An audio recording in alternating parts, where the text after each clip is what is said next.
امام کے پیچھے جب امام سورۃ الفاتحہ پڑھے تو مقتدیوں کا آمین کہنا، اور آمین کہنے کی سنت کیا ہے؟ صحابہ کا طریقہ اس میں کیا ہے کہ آمین آواز سے کہی جائے، بیمار کی آواز بھی نہ ہو اور چیخ پکار کرنے والے کی بھی آواز نہ ہو، آمین آواز سے کہی جائے۔ بعض اوقات آمین کم ہوتے ہوتے ایک دم آمین خود بیمار ہو جاتی ہے، ایسا نہیں ہونا چاہیے۔ ہماری اپنی مساجد میں جہاں اجازت ہے آمین بول سکتے، ورنہ بہت ساری مساجد میں کیا ہوتا ہے، نماز کے بعد امام صاحب پلٹ کے دیکھتے کون بولا ہوا آمین، لاؤ اس کو ادھر۔ لیکن ایسی مساجد میں آدمی بہرحال اتنا شور آدمی نہ کرے، آدمی آہستہ سے بول دے، سنت ادا ہو جائے، یعنی آواز سے آمین کہے لیکن ایسی آواز میں کہے کہ سنت ادا ہو جائے، بہت زیادہ زور سے نہیں۔ لیکن جہاں پر آدمی آمین بول سکتا ہے وہاں بیمار آمین نہیں بولنا چاہیے، مضبوط آمین بولنا چاہیے، کیونکہ صحابہ جب آمین بولتے تھے مسجد حرام میں تو اس وقت میں کیا ہوتا تھا، مسجد اس سے گونج جاتی تھی، مسجد میں گونج پیدا ہوتی تھی، لہذا آمین آواز سے ہونا چاہیے، مسجد میں گونج پیدا ہو لیکن چیخیں نہیں پوری طاقت سے، پورا گلا پھاڑ کے کہ اگلی آمین کے لیے پاور ہی نہیں ہے، اگلی آمین تک گلا بیٹھ گیا، ایسا بھی نہیں ہو۔ آمین بولیں، قوت سے بولیں اور ادب کے ساتھ، وہ دعا ہے اس کو دعا کے انداز میں ہی زور سے بولیں، یہ نہیں کہ اس میں بالکل اللہ کا ادب بھی ملحوظ نہ رہے، مسجد کا ادب بھی نہ رہے اور نماز کا ادب بھی خشوع خضوع کے خلاف ہو، ایسا بھی آمین نہیں ہونا چاہیے۔ تو آدمی سوچ کے دیکھے کہ کیسے آمین اچھی آمین ہوتی ہے۔ آپ حرم میں سنیں، آپ کو آمین سنائی دے گی، دیکھیے وہاں لوگ چیختے چلاتے بھی نہیں ہیں اور بیماری کے ساتھ بھی آمین نہیں بولتے، برابر آمین وہاں پہ گونج جاتی ہے۔ تو آدمی آمین بولے اور آواز سے بولنا چاہیے۔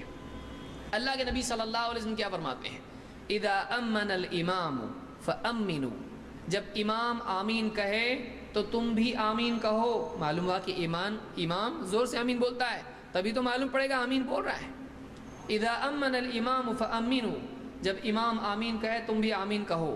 فانه من وافق تامینه تامین الملائکۃ غفر له ما تقدم من ذنبه، اس لیے کہ جس کی آمین فرشتوں کی آمین کے موافق اور مطابق ہو جائے تو اس کے پچھلے سارے گناہ معاف ہو جاتے ہیں۔ جس کی آمین فرشتوں کی آمین کے موافق ہو جائے، امام البخاری مسلم دونوں نے اس کو روایت کیا ہے۔ یہاں پر ایک سوال پیدا ہوتا ہے کہ فرشتوں کی موافقت کیا ہے؟ علماء نے بات کہی کہ فرشتوں کی موافقت یہ ہے کہ فرشتے امام کے بعد ہی آمین بولتے ہیں، امام سے پہلے آمین نہیں بولتے ہیں، امام کے آمین شروع کرنے کے بعد بولتے ہیں۔ یہ نہیں کہ امام ضالین بول دیا یا آمین بول دیا، امام سے پہلے آمین نہیں بولنا چاہیے۔ بہت سارے لوگ امام ضالین میں ہوتا ہے یا آمین میں ہوتے ہیں، ابھی تک دعا بھی نہیں مانگا، پہلے سے ایڈوانس میں آمین بول رہا ہے۔ تو امام کے ضالین ہونے سے پہلے آمین کہنا غلط ہے، اس کو یاد رکھیے۔ ضالین پورا ہو جائے اس کے بعد آمین آئے گا۔ آپ خود بول کے بتاؤ ضالین کے ساتھ آمین ہوتا تو اکیلے بھی تو ویسے ہی کرنا ہے، تو امام کے پیچھے بھی ویسے ہی کرنا ہے، ضالین ہو جائے اس کے بعد آمین ہونا چاہیے۔ تو فرشتے کب بولتے ہیں؟ اس کا ضالین ہونے کے بعد، اس کی آمین کے بعد، نہ یہ کہ اس سے پہلے۔ زیادہ سے زیادہ علماء نے کہا ہے کہ اس سے یہ بھی نکل سکتا ہے کہ امام آمین کہہ رہا، آپ اس کے ساتھ میں آمین کہیں، کہ امام کے کہنے پر آپ نے آمین کہی، اس سے پہلے نہیں کہی۔ اس کو امام بخاری اور مسلم دونوں نے روایت کیا ہے۔ ایک اور نقطہ اس میں آگے میں آ رہا ہوں اس کے اوپر، ایک اور حدیث جس کو امام احمد، ابن خزیمہ اور ابن حبان نے روایت کیا ہے، اس کے الفاظ ہے اذا قال الامام غیر المغضوب علیہم ولا الضالین۔ اسی کی بعض اوقات کٹ حجتی سے لوگ کیا کہتے ہیں، دیکھو یہ مسجد میں امام زور سے آمین بولتا نہیں بولتا نا، اب تم مت بولو، کیونکہ حدیث میں کیا ہے، امام آمین کہے تو تم آمین کہو۔ وہ یہ نہیں لیتے کہ امام نے آمین بولنا چاہیے، وہ کیا لیتے ہیں، امام نے نہیں بولا تو تم نے بھی نہیں بولنا چاہیے، کیونکہ حدیث میں کیا، امام بولے تو تم بولو۔ اس کو کہتے ہیں فقہ الحدیث، یعنی حدیث میں آ رہا ہے امام کہے تو تم کہو، یہ نہیں کہا جا رہا کہ امام نہیں گئے تو تم مت کہو، کیونکہ حدیث آگے کی جو میں ذکر کر رہا ہوں اس میں سنیے، آپ فرماتے ہیں جب امام غیر المغضوب علیہم ولا الضالین کہے، اذا قال الامام غیر المغضوب علیہم ولا الضالین فقولوا آمین، امام جب غیر المغضوب علیہم ولا الضالین کہے تو تم آمین کہو، کیونکہ امام نے تو بولنا ہی بولنا ہے. تم نے کب بولنا ہے؟ جب غیر المغضوب علیہم ولا الضالین امام کہے، کیونکہ وہ اس کی دعا ہے، اس دعا پر وہ بھی آمین کہہ رہا ہے، تم بھی آمین کہو گے. تو فإن الملائکۃ تقول آمین، جب امام غیر المغضوب علیہم ولا الضالین کہتا ہے تو کیا ہوتا ہے؟ فرشتے آمین کہتے ہیں، یعنی اس کے بعد فرشتے آمین کہتے ہیں، اس سے پہلے نہیں. اور والامام یقول آمین، اور امام بھی کہتا ہے آمین، امام بھی کہتا ہے آمین.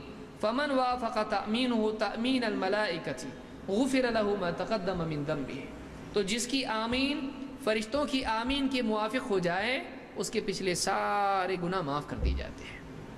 اس کو امام احمد ابن خزیمہ اور ابن حبان نے روایت کیا، اور ابن خزیمہ میں شیخ الالبانی نے اس کو صحیح کہا ہے. تو آمین کہنے پر بھی فرشتے بھی کیا کہتے ہیں؟ امام کی غیر المغضوب علیہم ولا الضالین پر فرشتے آمین کہتے ہیں کہ یہ بندے ہدایت کی دعا کر رہے ہیں، تو اس پر فرشتے کیا کہتے ہیں؟ آمین. اللہ ایسے کر ان کو ہدایت پر قائم رکھ. فرشتے ان کے لیے دعا کرتے ہیں جب وہ آمین کہتے ہیں. یہاں پر ایک نقطہ ہے کہ بعض لوگوں نے کہا کہ فرشتے آمین کہتے ہیں، سننے آتی. تو جس کی آمین فرشتوں کی آمین کے ساتھ ہو کا مطلب یہ ہے کہ تم بھی ویسی آمین کہو جیسے فرشتے آمین کہتے ہیں. وہ سننے نہیں آتی، تمہاری بھی سننے نہیں آنا چاہیے. تو کیا یہ صحیح ہے؟ یہ صحیح نہیں ہے. کہ فرشتوں کی آمین سننے نہیں آتی کا مطلب یہ نہیں ہے کہ وہ آہستہ آمین کہتے ہیں. وہ چلا کے بھی کہیں تو ہم کو سننے آئے گا؟ نہیں آئے گا. کیوں؟ اس لیے کہ وہ غیب میں ہے.